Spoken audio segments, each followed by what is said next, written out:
नमस्कार, 20 मिनट 20 खबर में आपका बहुत बहुत स्वागत है। आपके साथ मैं हूं स्वप्निल। अगले 20 मिनट में आपको हम 20 अहम खबरों से रूबरू कराने वाले हैं। तो चलिए शुरू करते हैं 20 मिनट में 20 खबरों का सिलसिला। भारी बर्फबारी के बीच राहुल गांधी की भारत जोड़ो यात्रा सोमवार को श्रीनगर में खत्म हो गई। क्लोजिंग सेरेमनी के दौरान शेर-ए-कश्मीर स्टेडियम में रैली रखी गई। इसमें प्रियंका गांधी, महबूबा मुफ्ती, उमर अब्दुल्ला और मल्लिकार्जुन खड़गे और राहुल गांधी ने स्पीच दी।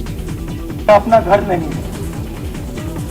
तो मेरे लिए घर जिसको जो स्ट्रक्चर होता है उसको मैंने कभी घर नहीं माना।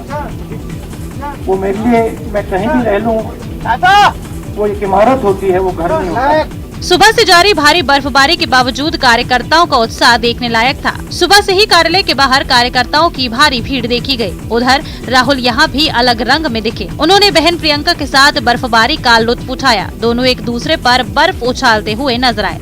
आपको बताते चले, भारत जोड़ो यात्रा 145 दिन पहले 7 सितम्बर को कन्याकुमारी से शुरू हुई थी।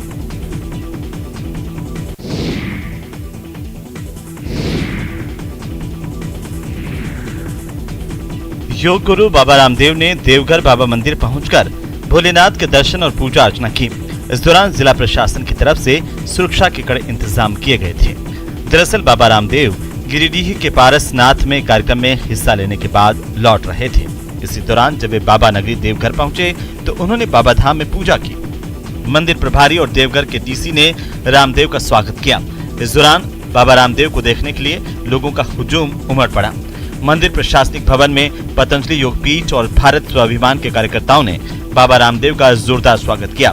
बाबा रामदेव ने मीडिया से बातचीत करने के दौरान कहा कि सनातन धर्म योग धर्म है। उन्होंने कहा कि सनातन धर्म को मानकर भारत के संविधान का पालन करें तो भारत वैभवशाली बनेगा।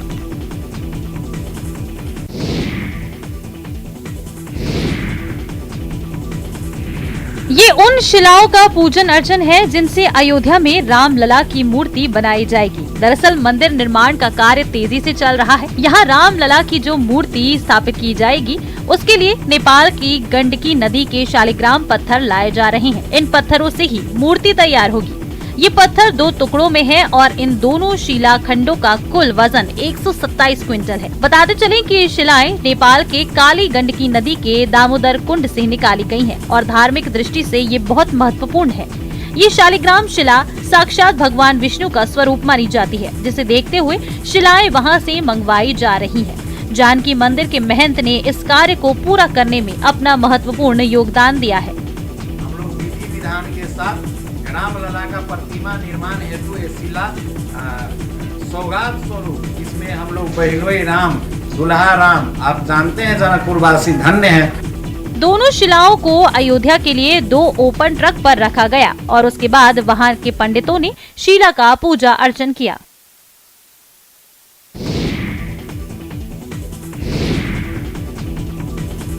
कलाकार पुडुचेरी की संस्कृति को मूर्त रूप देने में जुटे हैं ताकि दुनिया के कोने कोने से पहुंचने वाले नामी गिरामी लोग पुडुचेरी के कल्चर से वाकिफ हो सकें। आयोजन बड़ा है, इसलिए इसे शानदार बनाने में कोई कोर कसर नहीं छोड़ी जा रही है। ये तस्वीरें पुडुचेरी की हैं, जहां 31 जनवरी को G20 की पहली बैठक होने जा रही है।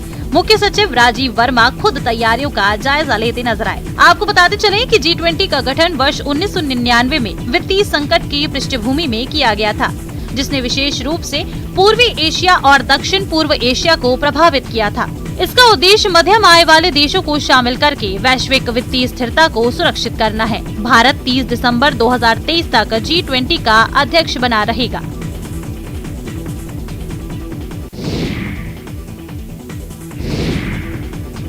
यूं तो खाली समय में मनोरंजन के लिए बॉक्स क्रिकेट खेलने का चलन रहा है, लेकिन गुजरात के सूरत में खेले गए बॉक्स क्रिकेट का मकसद खास था। ब्रेस्ट कैंसर अवेयरनेस ग्रुप ने वेसू स्थित CB पटेल क्रिकेट एकेडमी में रविवार को बॉक्स क्रिकेट लीग का आयोजन किया था। ग्रुप के फाउंडर पूनम और डॉक्टर मुकेश पाराशर ने बताया कि इस लीग में एलाइड टीम विजेता बनी, जबकि काव्या फैशन उप विजेता रही। लीग में विजेता टीम के अलावा women of the series, best bowler, best batsman को भी पुरस्कार दिया गया। आयोजन का मुख्य उद्देश्य महिलाओं को ब्रेस्ट कैंसर के प्रति जागरूक करना था। इस मौके पर कई गणमान्य भी उपस्थित रहे। आपको बताते चले कि महिलाओं में यूट्रस कैंसर के बाद ब्रेस्ट कैंसर सबसे कॉमन कैंसर है जिससे लाखों महिलाएं ग्रस्त होती हैं। कई बार एडवांस स्टेज में कैंसर के पहुंचने के कारण इससे मौत भी हो जाती है। समय रहते ब्रेस्ट कैंसर के लक्षणों को पहचान कर इसका निदान और इलाज शुरू करवाना बहुत जरूरी है।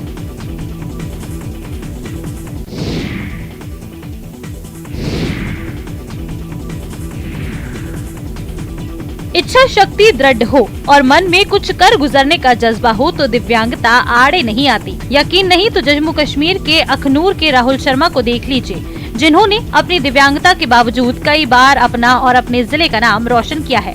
हाल ही में राहुल शर्मा का चयन भारत की राष्ट्रीय विकलांग क्रिकेट टीम में हुआ। राहुल आगामी दिनों में बल्लेबाजी और विकेट कीपर के रूप में भारतीय टीम का हिस्सा बनेंगे। राहुल के दोनों घुटनों में दिक्कत है, लेकिन इससे इनके क्रिकेट के प्रति जुनून में कोई कमी नहीं आई। छोटी छोटी कामयाबियों ने बड़ी कामयाबी की राह रोशन की। आम परिवार से ताल्लुक रखने वाले राहुल के पिता सब्जी की दुकान चलाते हैं। आज वो लाखों लोगों के लिए एक प्रेरणा बन चुके हैं। मुझे तो बहुत खुशी है। पहले तो मैं ये कहना चाहूँगा, मैं as a wicket keeper batsman select हुआ हूँ अपनी दिव्यांग क्रिकेट टीम ऑफ इंडिया में, जो कि चेन्नई में होने वाली है। चेन्नई में हमारा एक टूर्नामेंट होने वाला है, जो T20 टूर्नामेंट, जो 22 से स्टार्ट होगा, 22 से 24 फरवरी तक। दक्षिण अफ्रीका में भारतीय क्रिकेट टीम ने 16 साल बाद फिर इतिहास रचा। जो काम 2007 में महेंद्र सिंह धोनी की टीम इंडिया ने किया था, उसे शेफाली वर्मा की अगुवाई वाली महिला क्रिकेट टीम ने कर दिखाया। भारत ने इंग्लैंड को हराकर पहली बार आयोजित हुए महिला अंडर 19 T20 वर्ल्ड कप का खिताब अपने नाम किया है। भारतीय महिला क्रिकेट टीम ने पहली बार कोई वर्ल्ड कप जीता है। भारत की इस विश्व कप जीत में त्रिशा रेड्डी का अहम रोल रहा है। उन्होंने फाइनल में सबसे अधिक 24 रन बनाए और तीसरे विकेट के लिए सौम्या तिवारी के साथ 46 रन की अहम साझेदारी की है। त्रिशा रेड्डी की सफलता में उनके पिता गोंगाड़ी रेड्डी का अहम योगदान है। बेटी को क्रिकेटर बनाने के लिए उन्होंने काफी संघर्ष किया। वो जिम चलाने के साथ ही होटल में फिटनेस ट्रेनर का काम भी करते थे, लेकिन बेटी को क्रिकेटर बनाने के लिए उन्होंने नौकरी छोड़ दी और आधी कीमत पर जिम बेच दिया था।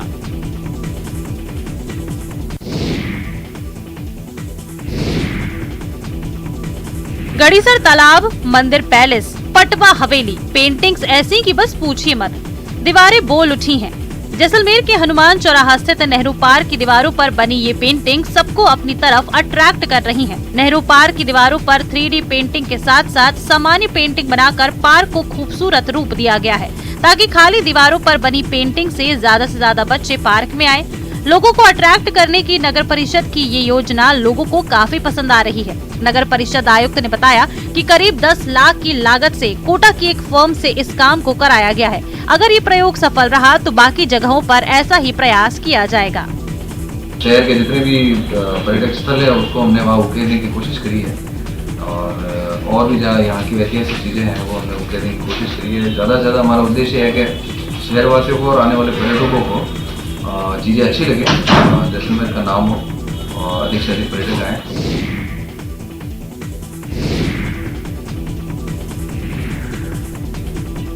सन सिटी में सामाजिक समरसता की अनूठी मिसाल देखने को मिली।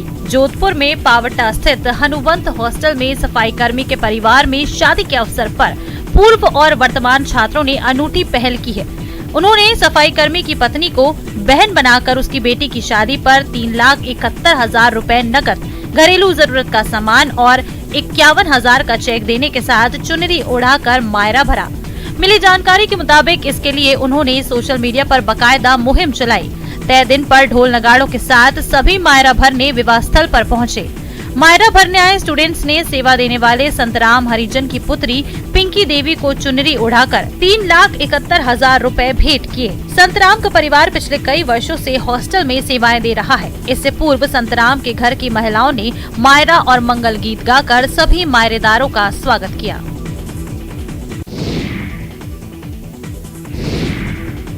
बाघ जैसे जंगली जानवरों को आमतौर पर हम वीडियो में देखते हैं या फिर चिड़ियाघरों में। उन्हें देखने के बाद हम रोमांचित होते हैं, लेकिन जब बाघ रिहायशी इलाकों में आ जाए तो क्या बीतेगा लोगों पर? जाहिर है लोग दहशत में आ जाएंगे। कुछ ऐसा ही हुआ है छत्तीसगढ़ के मनेन्द्रगढ़ के ग्राम पंचायत तोजा में, जहां आरा गांव में बाघ दिखने से हड़कंप मच गया। बाघ को माता कंकाली मंदिर के पास देखा गया। वहां से गुजर रहे किसी शख्स ने बाघ को अपने कैमरे में कैद कर लिया। इसके बाद ग्रामीणों में हड़कंप मचा हुआ है। सूचना वन विभाग को दी गई। गनीमत रही कि बाघ रिहायशी इलाके से वापस जंगल में लौट गया। अगर गांव की तरफ बाघ रुख कर लेता तो अनहोनी भी हो सकती थी।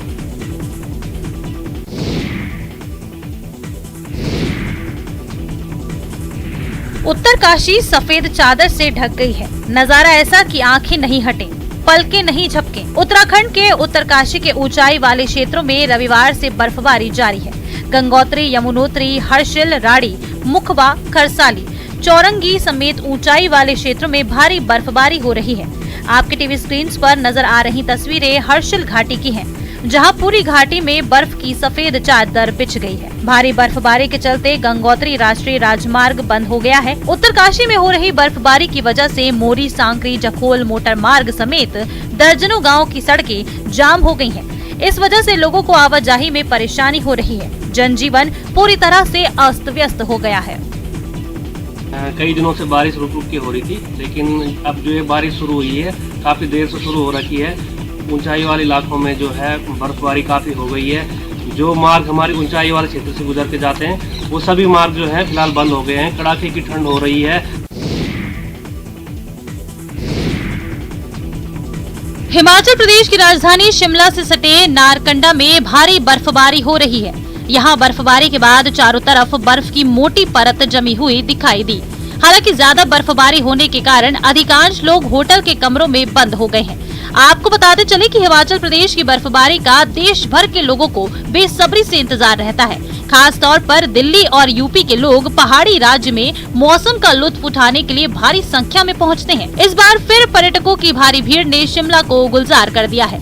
आलम यह है कि यहाँ आवाजाही करना भी मुश्किल हो गया है। इस भीड़ से बचने के लिए अब लोग नारकंडा की ओर भाग रहे हैं। नारकंडा राजधानी शिमला से लगभग 65 किलोमीटर दूर है। यहाँ पहाड़ पूरी तरह से बर्फ से ढके होते हैं। पर्यटक इस क्षेत्र की प्राकृतिक सुंदरता और बर्फ को देखकर मंत्रमुग्ध हो जाते हैं।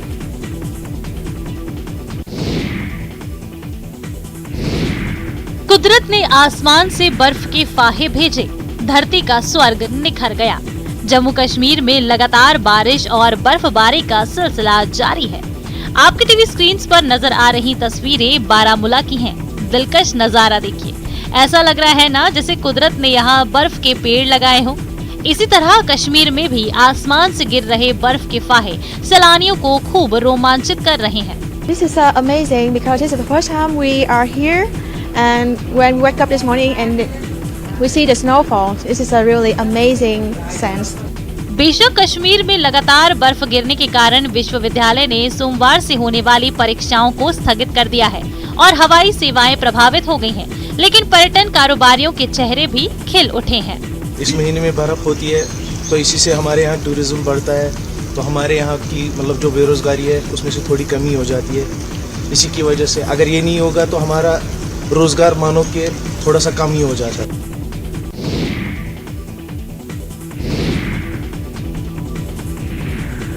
साईं बाबा की महिमा अपार, इनकी कृपा का नहीं है कोई पारावार। भक्तों को श्रद्धा और सबूरी का पाठ पढ़ाने वाले साईं बाबा हर कदम पर अपने भक्तों के साथ रहते हैं।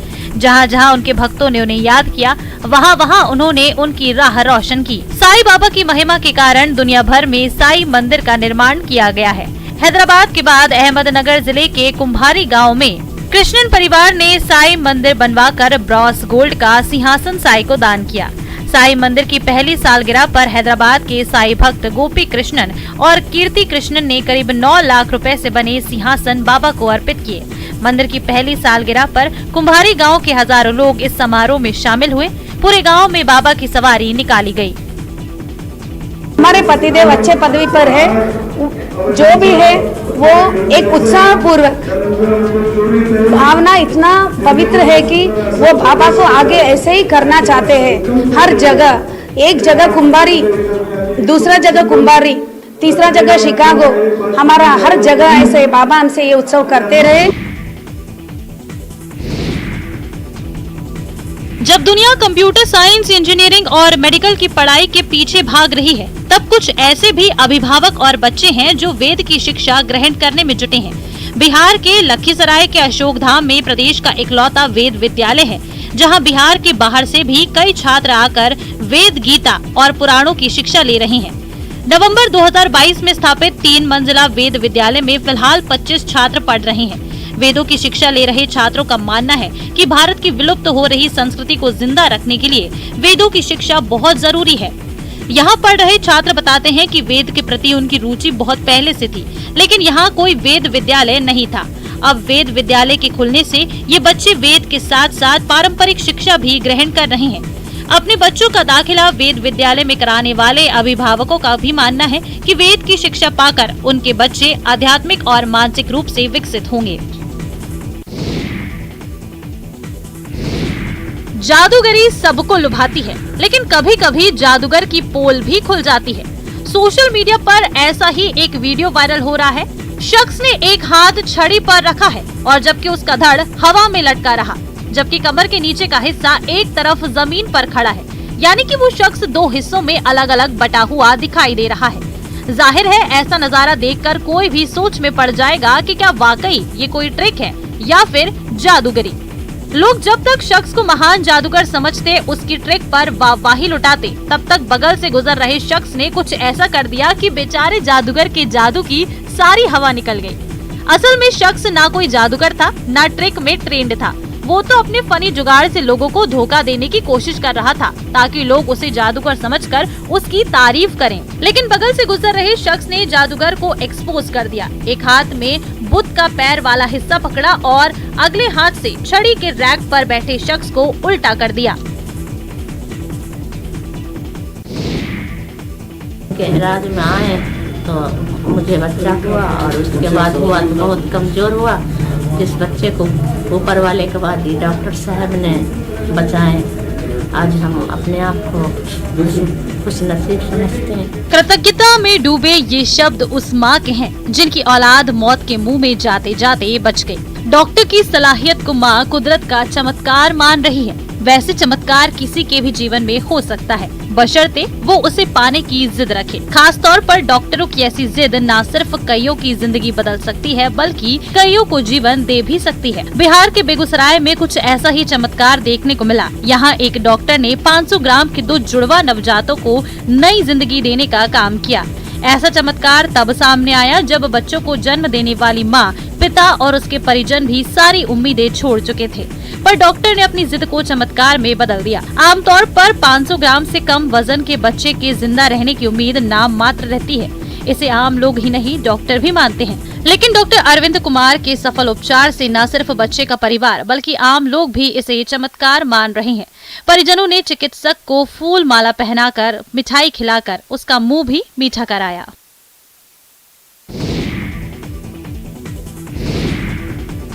कुर्सी पर बैठकर किसी अफसर की तरह कलम चला रही ये लड़की गांव की मुखिया काजल कुमारी है। तस्वीरों में आप देख सकते हैं कि काजल कितनी गंभीरता से दस्तावेजों की जांच कर रही है। दरअसल ये सुखद तस्वीर बिहार के सासाराम से आई है। हथिनी पंचायत में 3 दिनों के लिए 9वीं की छात्रा काजल कुमारी को पंचायत का मानक मुखिया बनाया गया है। मतलब लोग इधर उधर प्रदूषण कर रहे हैं, प्रदूषण फैला रहे हैं, तो मतलब मैं उनसे ये बताना चाहूँगी कि वो थोड़ा कम पानी को प्रदूषित कीजिए, क्योंकि पानी ही हमारे जीवन का आधार है।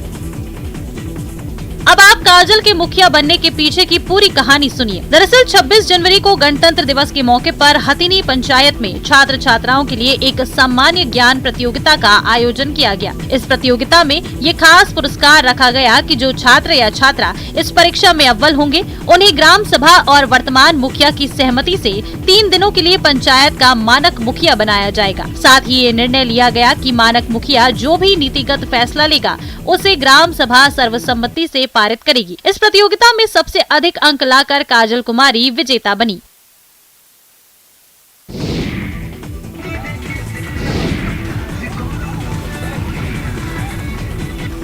डीजे पर जाति सूचक गाने का कानफोड़ म्यूजिक और पगड़ी में पिस्टल बांधकर डांस करती है चुनाव। इस वीडियो को देखकर तो यही कहा जा सकता है कि बिहार में पुलिस का इकबाल अब बिल्कुल खत्म हो चुका है। तभी तो ये युवक बिना किसी डर के सरेआम हथियार लहरा रहा है। पिस्टल के साथ डांस का ये वीडियो सोशल मीडिया पर तेजी से वायरल हो रहा है। वायरल वीडियो बिहार के बक्सर के मुफस्सिल थाना इलाके का बताया जा रहा है। वीडियो में देखा जा सकता है कि सरस्वती पूजा मूर्ति विसर्जन के दौरान एक युवक पिस्टल लहराते हुए कभी उसे अपने सिर पर पगड़ी में बांधता है तो कभी उस पिस्टल से फायर करता है।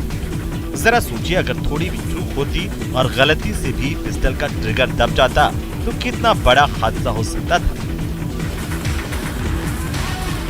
खुद इस युवक की भी जान जा सकती थी। हालांकि न्यूज़ 18 इस वीडियो की पुष्टि नहीं करता। वीडियो के सामने आने के बाद बक्सर पुलिस मामले की जांच कर रही है।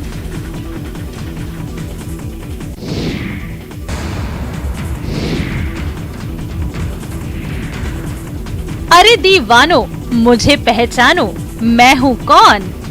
डिस्को में गाना बज रहा था और लोग थिरक रहे थे। तभी कुछ ऐसा हुआ कि महफिल में मच गई अफरा तफरी। तस्वीरें देखिए पहले। यहाँ काफी भीड़ है। डिस्को की धुन पर थिरकते हुए पैर लड़खड़ाने लगे। बताया जा रहा है कि ये वीडियो छत्तीसगढ़ के बिलासपुर का है, जहाँ बर्थडे सेलिब्रेशन हो रहा था। इसी बीच कुछ लोगों ने लड़कियों से धक्का मुक्की कर दी, जिसका लड़कियों के दोस्तों ने विरोध किया तो वहीं मारपीट शुरू हो गई। सिविल लाइन थाना के तंत्रा बार का ये मामला है। पीड़ित की शिकायत के बाद पुलिस ने मामला दर्ज कर लिया है और जांच की जा रही है। फिलहाल इतना ही, दीजिए इजाजत, नमस्कार।